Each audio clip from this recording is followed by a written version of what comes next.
Added 21 in game one, 18 in game two. Here he is at the podium. I'm playing at this level again. I mean, we knew when there wasn't anything structurally wrong with it that, all he needed was time. And he got some time. I know he's doing around the clock treatment like always. And, you can tell he's back and he's feeling it. Next up is Kevin Zimmerman with Arizona Sports. Hey, Book. Monty credited your guys' defense tonight.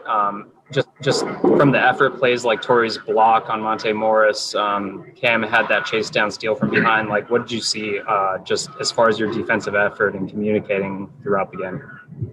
Yeah, we've been saying that all season. I think our versatility and just our, our passion, our holding each other accountable.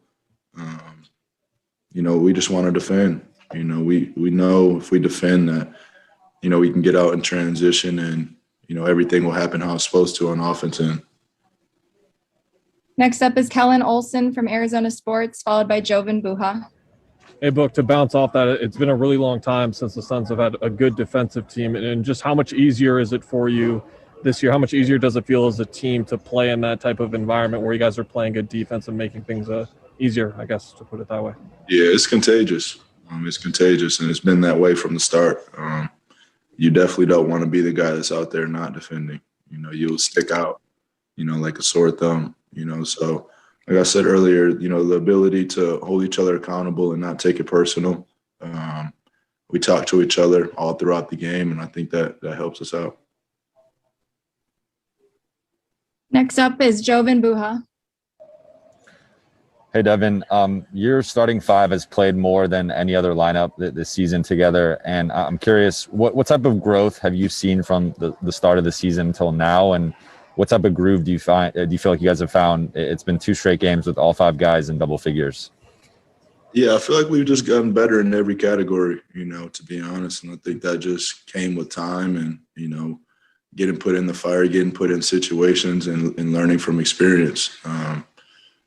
We're a brand new team, a fresh team from the beginning of the season. And, we had some hiccups and some learning lessons that, we came in and we made a stress to, not let those things happen again, or limit them. So that's been the name of the game for us, the whole season. Next up is Nick King from AZ Family.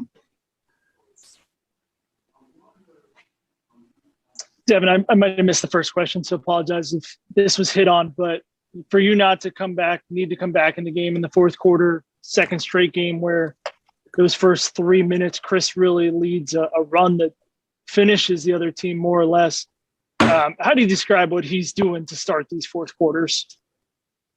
It's really the whole entire game. I think the fourth quarter he can kick it up a notch, but, just his pace, his ability to, control the game, even when he's not scoring the ball. Obviously 15 assists, 0 turnovers is unheard of. But, for Chris Paul, it's a thing that he does. And it makes it look normal. So just controlling the game from all aspects.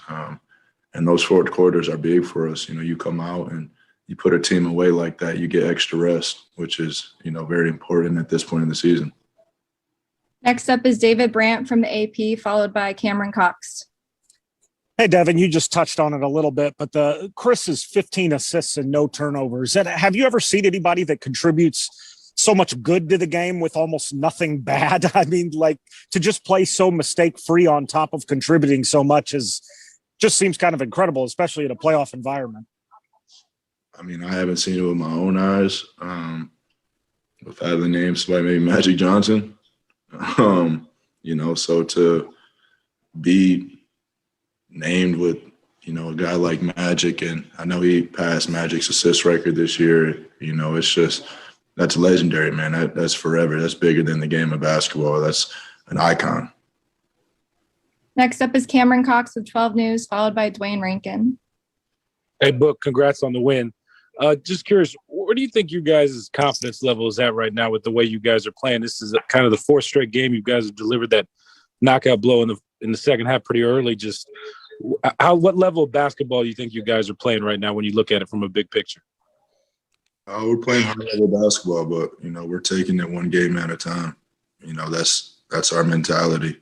You know, we're not coming in thinking about, you know, 2 games from now or next series or what's going to happen. You know, we're coming in with the 1-game agenda because, you know, these games have their own personality, each and every one. And we understand that.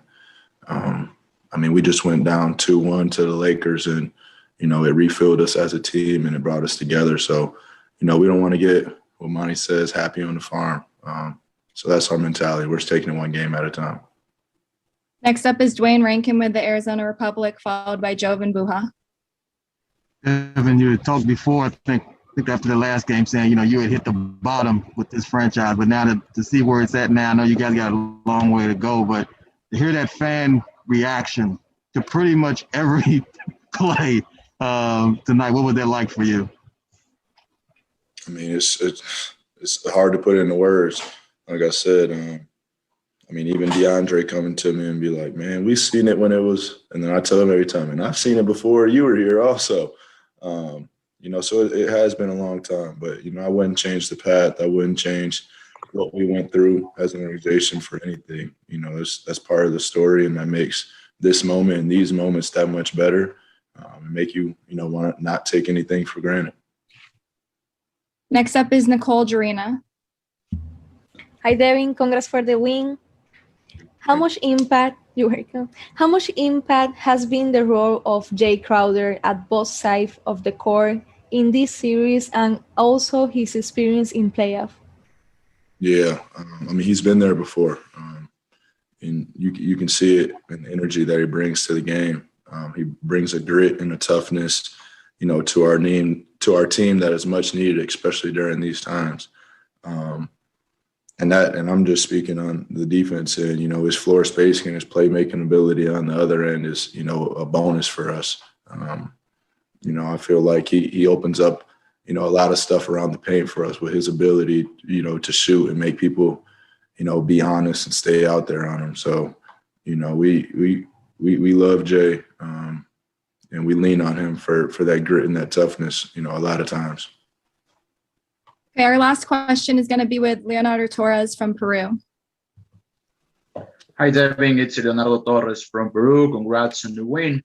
Devin, how much fun was it to play tonight with such an electric crowd and the whole team focused on winning? Yeah, I mean, anytime you can get a win at, you know, this point of the season, you know, it's going to be fun. I mean, you see the crowd involved, you know, like the last question, from every single play, you know, they're going crazy like that. So, you know, it's definitely a home court advantage for us. I'm glad we took care of home and made it 2-0, but, you know, now we're off to Denver for the next one. Thanks for the time, Book. Thank you.